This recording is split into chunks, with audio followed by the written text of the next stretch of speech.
Mes salutations et mes hommages au peuple de Ya-Congo, ce peuple prophétique situé au-delà des fleuves de Kunchi, à qui il a été dit qu'en ce jour-là, les dispersés de l'Éternel lui apporteront des offrandes.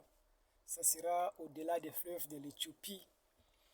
Le fleuve, au-delà des fleuves de l'Éthiopie, c'est le domaine où est localisé ce grand peuple, ce grand peuple béni de la terre d'Adam. Vous savez que Adam a été créé, et quand il fut créé, il était dans le jardin d'Éden.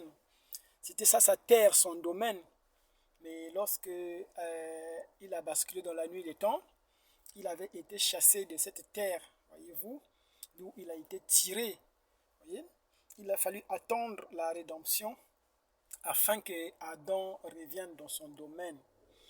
Nous avons dans les précédentes vidéos examiné cette situation de près et nous avons déduit que la terre d'Adam, c'est effectivement cette terre, voyez-vous, qui devrait être rédemptée à l'ouverture des sceaux.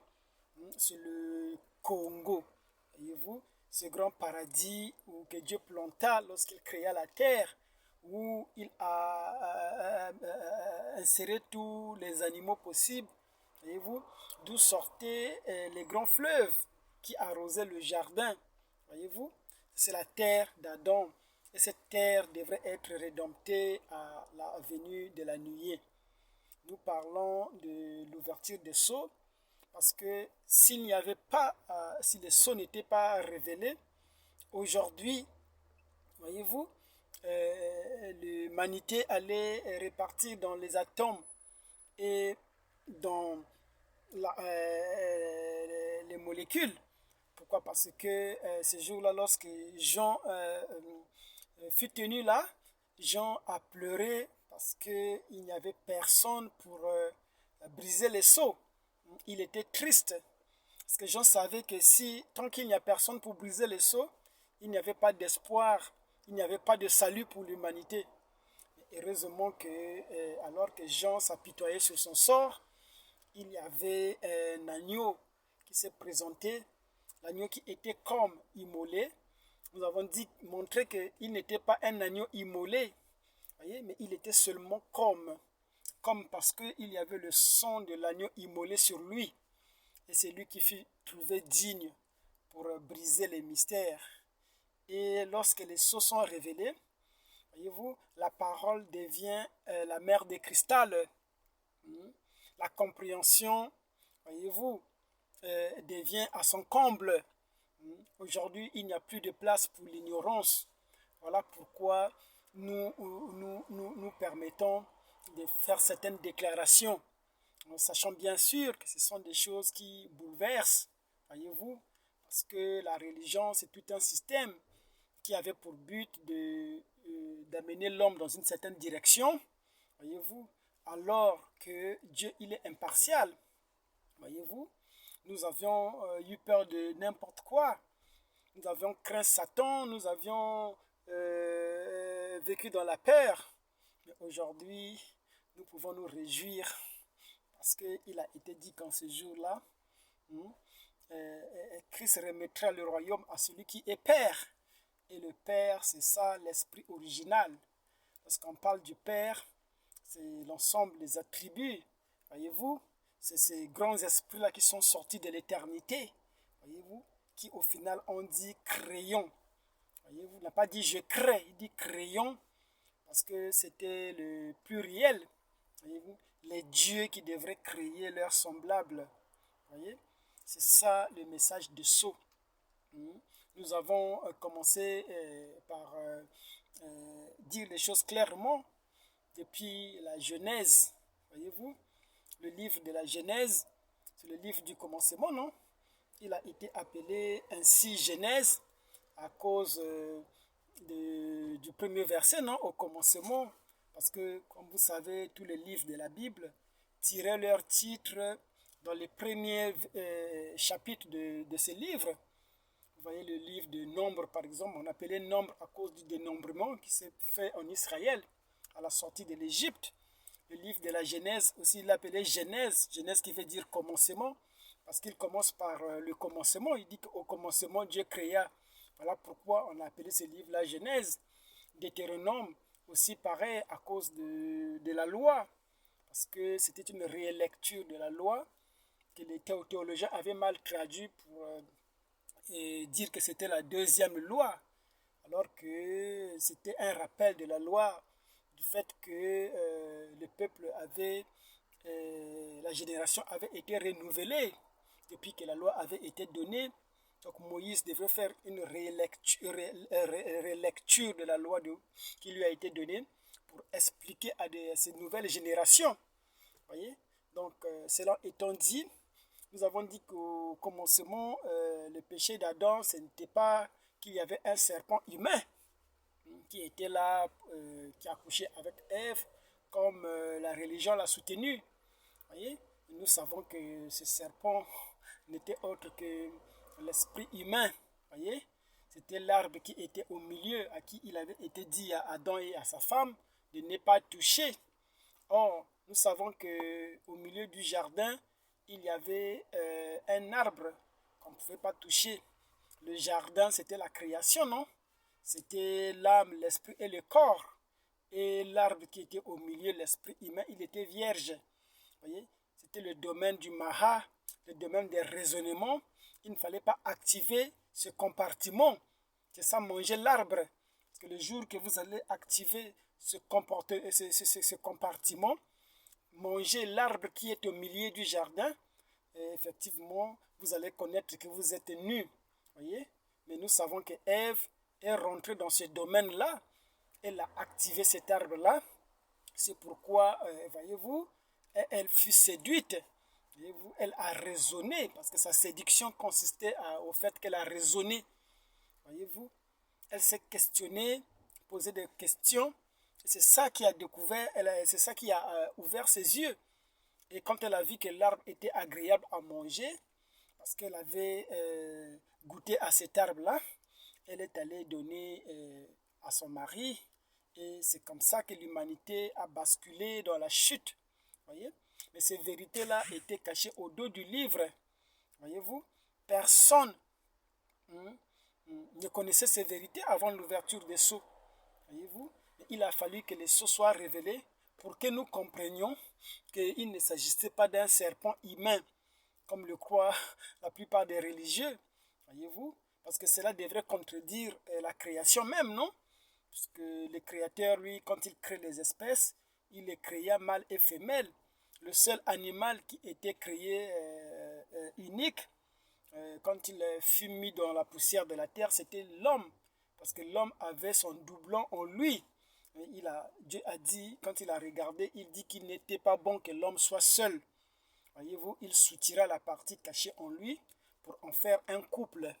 Or, le serpent, s'il avait été créé dans l'ordre des animaux, il devrait aussi avoir une femelle pour se reproduire. Or, nous savons que le serpent était une personne mystérieuse.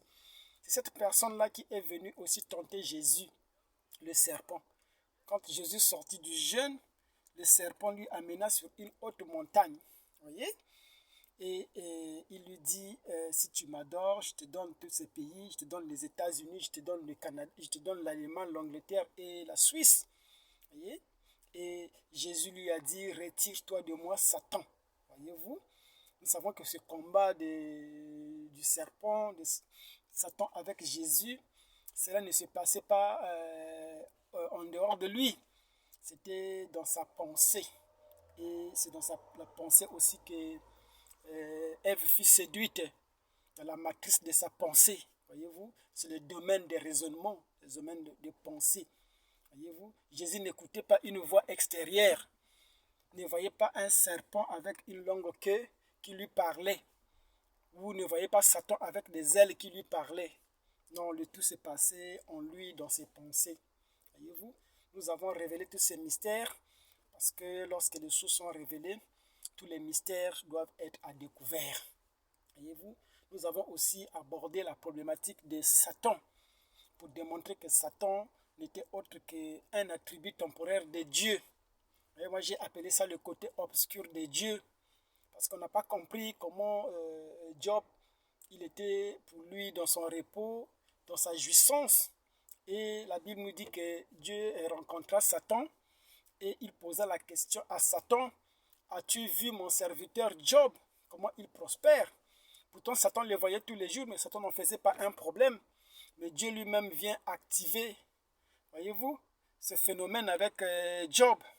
C'est ça qui a fait effectivement que Job lui contraigne à ce qu'il puisse toucher à sa vie. C'était la volonté de Dieu. Nous avons dit que Satan, c'était ça aussi le côté obscur de Dieu. C'était un attribut temporaire de Dieu. Nous avons dit que c'est le même film, c'est le même acteur, non? Qui était à la manette, qui prenait des masques pour tourner son film, comme dans le film de Prince à New York, où Eddie Murphy jouait tous les rôles possibles. Il était le coiffeur, il était le mendiant, il était le prince. Voyez-vous, c'est le même être qui prenait les masques pour manifester les attributs temporaires. Voyez, nous avons abordé toutes ces choses et nous sommes arrivés aussi à montrer comment Joseph, au temps de la fin, devrait se tourner vers ses frères et se révéler à eux comme étant Joseph, voyez-vous, en réhabilitant la langue hébreu, parce qu'il a été dit qu'en ce jour-là, 5 villes parleront la langue hébreu. Voyez-vous, ça veut dire que les Hébreux de la Bible n'ont pas disparu. S'il y a des villes qui vont parler la langue hébreu, c'est que les Hébreux sont toujours là, cachés quelque part. Nous avons révélé les mystères de ces Hébreux-là qui parlent la langue hébreu au temps de la fin. Voyez-vous? Donc, nous avons dit que Joseph vient à la rencontre de ses frères. Et quand il se révèle à ses frères, il se révèle à eux, non comme Asnat Panéa, le nom que Pharaon lui a donné, mais comme étant Joseph, le nom de sa naissance. Par là, nous avons montré que le nom de Jésus, c'était un nom qu'il a porté dans le monde des nations. Voyez-vous, quand il s'est tourné vers les nations pour en choisir une épouse, voyez, on l'appelait Jésus, il fit des miracles avec ce nom, voyez. Mais la famille éternelle ne s'appelle pas Jésus, voyez. La famille éternelle s'appelle Yakongo, voyez-vous. C'est le Congo qui est la famille éternelle, voyez-vous. C'est ce nom-là qu'il a donné à son peuple, selon Chronique 7,14. Il dit, le peuple qui porte mon nom, si ce peuple-là se répand, il dit, je guérirai ce peuple, je guérirai son pays. Voyez-vous, c'est à ce peuple-là à qui il s'adresse au temps de la fin. Il dit, si vous revenez vers moi, si vous vous repentez, il dit, je guérirai votre pays et je pardonnerai vos péchés. Voyez, c'est à ce peuple-là. Parce que la famille d'Élohim, la famille de l'Éternel, s'appelle Congo. Voyez-vous, il a donné ce nom à son peuple. Or, nous savons que le Congo, c'est cette terre originale, voyez-vous, la terre d'Adam. Cette terre devrait être rédemptée. Cette terre devait être rachetée au temps de la fin. Voyez-vous, le rachat fut fait à la croix. Mais lorsqu'il revient au temps de la fin, nous avons montré que c'est la seconde phase de la rédemption. Parce que la rédemption comportait deux volets. Il y avait le rachat, non? Le prix, c'était Jésus, et il y a la réclamation qui est le bill. Nous avons montré que c'était William Branham qui vient pour réclamer la chose rachetée. Voyez-vous? Et la chose rachetée, c'était ça, le pays, l'Éden. C'est pourquoi aujourd'hui nous croyons à l'Éden restauré. Or, l'Éden, c'est la terre bénie où Adam fut tiré. Et l'Éden, nous avons vu que c'était le Congo. Vous voyez, la terre des hommes intègres. C'est cette terre qui devrait revenir à la postérité d'Adam. Voilà pourquoi nous croyons qu'aujourd'hui, le Congo doit se relever. Voyez. Donc, j'ai fait ceci en guise d'introduction parce que je suis en train de préparer un grand sujet sur le Congo. Nous allons parler de la terre d'Adam. Voyez-vous, dans tous ses contours, pour montrer aujourd'hui le mystère du Congo. Une terre couverte de richesses, ou couverte, une terre qui est protégée par des ombres, les grandes forêts et toutes ces choses-là. Je dis ceci pour en guise de salutation, pour introduire mon sujet sur le Congo. Honneur à la ville. Mes respects et mes salutations à vous les Congos. Merci.